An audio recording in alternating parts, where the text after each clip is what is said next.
ponje ay dala ka fo ko e barabla min koni kun kufura ko e be koni ma amatrafa gwana srala ay dala ka fo ko e chedo kon beno ko bamakati wala tara kan yasi ale fe majugu koni fe bafla be marala ko e demsen fitin do koni suyira fonse dinga koni kono ay wa 22 septembre koni feti koni okum koni nala ay dala ka fo ko e klefla koni mina bla ko bara koni tinake mali fanta an nani bela jelina ambalima wo abisim layi anga don kibaru keneka amina ndado eni kibada nu koni na kunya fayi aywa anga kibara folo obetalike ka bla miye ponje ni ale re mali kenya so bado e ay dala ka fo ko ye barakela koni kunya la nyini ka fo ko umina kile duru koni barabla kon damine tenetemene aywa kibara munu sele mo kunya la ko tenetemene no kunye septembre kalo kleta ani konoton ko akunira la ka fo ko barabla do koni kumbika damine ponje ko okumbeta kunche jumado septembre kalo kile muga ani saba konona la aywa miye ponje maw koni ka aganyini jekulu koni nyamogo ni ale yɛrɛ tɔgɔ ye Gida Landuru ye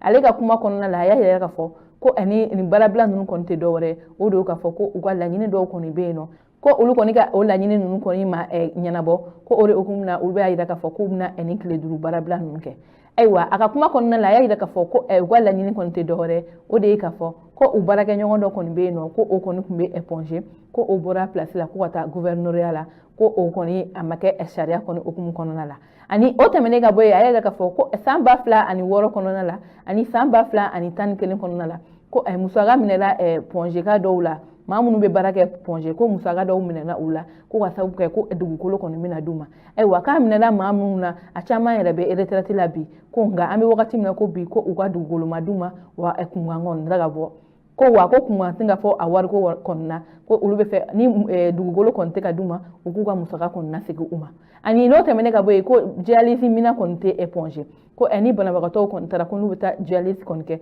ko fo n'u taara kɛ dɔgɔtɔrɔso wɛrɛ la ko n'i ye ponge yɛrɛ n'a tɔgɔba in jateminɛ ko dialyse kɛ mina kɔni tɛ yen nɔ k'o ye maloyala ko ye ko ka ɲɛsin olu kɔni ma ani a y'a da don kuma wɛrɛ la tuguni ka yira ka fɔ k'o de ye ka fɔ ponge yɛrɛ kɔni baara kɛ kɛcogoya ko o tɛ ka olu diɲɛ ko olu bɛ fɛ yɛlɛma ye a ko ninnu na ayiwa o de hukumu na ko olu kɔni wulila ka fɔ ko fo olu ka ni laɲini ninnu ka sabati ko sabula ko ni laɲini ninnu ma sabati olu bɛna baarabila kɔni bolo da u ye baarabila caman kɔni kɛ ka gɔn nin baarabila in kɔni ɲa nka nin je nata ye ko o kun ye tile 5 de kɔni baarabila ye wa a yirala ka fɔ ko min ye ponge baarakɛla dɔw ye ko olu ma nin baarabila in kɔni matarafa sabula ko sɛgɛsɛgɛliw sen fɛ a yirala ka fɔ ko tɛnɛ ale ni tarata kɔnɔna la ko maa dɔw ye baara kɔni kɛ ponge ko sabula maa dɔw y'a yira ka fɔ ko olu kɔni sɛgɛnna don o don ni baarabila in na ka yira ka fɔ ko olu kɔni hakilina la ko nafa kɔni tɛ ni baarabilaba ninnu kɔni na ayiwa o tɛmɛnen ka bɔ yen nɔ lakanabaliya kɔni hukumu kɔnɔna la Gwana ni ale yɛrɛ ye kin ye n'o bɛ Bamakɔ a yirala ka fɔ ko Orange Money tigi dɔ kɔni bɛ yen nɔ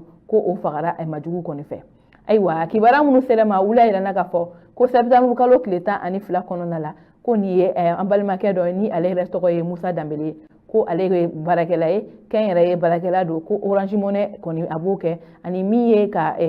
Canal Plus ani Malivision kɔni téléchargement kɛ maaw kun ko a b'o fana baara kɛ ani baaramisɛnnin caman ka ale kɔni b'o kɛ ayiwa ko ani don kɔfɛla in na ko an balimakɛ mobili de kɔni tun b'a bolo nka a ka mobili kɔni tiɲɛna ko a ye dɔ ka moto kɔni minɛ k'a fɔ ko a bɛ taa a ka baarakɛyɔrɔ la ayiwa ko su kolen ale kɔni bɔtɔ don a ka baarakɛyɔrɔ la ko kun ɲɛsin a ka so kan Gwana a yirala ka fɔ ko ale kɔni su de kɔni yera ayiwa sɛgɛsɛgɛliw kɔni y'a yira ka fɔ ko a bɔlen don majugu wale kɔni fɛ ko sabula ko marifa de kɔni cira a kunkolo kɔni na o wale in kɔni kɛlen ko ci kɔni bilara finitigiw ma olu kɔni wulilen don k'u jɔ ko u bɛna sɛgɛsɛgɛli bɛɛ kɛ ka yira ka fɔ maa minnu kɛra sababu ye ka ni makofɔlen kɔni bɔnna ni la walasa u bɛ se ka minɛ cogoya min na ayiwa an balimakɛ ni ale yɛrɛ kɔni fatura ko ale yɛrɛ kun ye maa ye maa min dɔnnen don baarakɛla kɔni fɛ ko a ye wulikajɔ caman kɛ walasa a bɛ se ka a dayirimɛ sɔrɔ cogo min ko o dayirimɛ kɔni ɲinini kɔni hukumu kɔnɔna la majugu dɔw kɔni nana bin a kan ka a bɔnna ni la ka taa ka a muso n'a den kɔni to ayiwa an bɛ dugawu de kɛ ala ka badabada dali nɔgɔya banbagatɔ kɔni ye ayiwa kibaruya minnu sera ma wula yɛrɛ ka fɔ ko dɔgɔkun tɛmɛnen